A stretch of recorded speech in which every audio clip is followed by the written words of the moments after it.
Ito mga kababay, ito yung ginawa namin na pang toolbox, panglagay ng mga tools at saka mga gamit. Yan.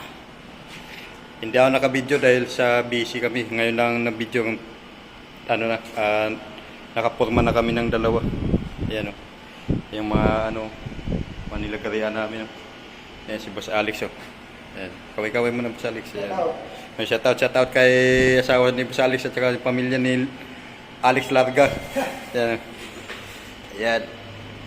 Okay, alright. Maya-maya na lang kunti po pagka kukuha lang ko ng dustpan sa taas. At pinakita ko lang sa inyo yung ginawa namin ng toolbox. Okay, alright. Maya-maya na lang po. Yan mga kababay. Yan. Malinis ng area. Yan. Oh, wala nang mga alikabok. Nilinis ng pinasok na namin doon sa loob ng mga gamit namin. Ito na lang naiwan. Yan. Ito na naiwan yung gamit na ginawa namin. Dalawang toolbox. Saka cover. Yung mga cover na dito. Yan. Yan.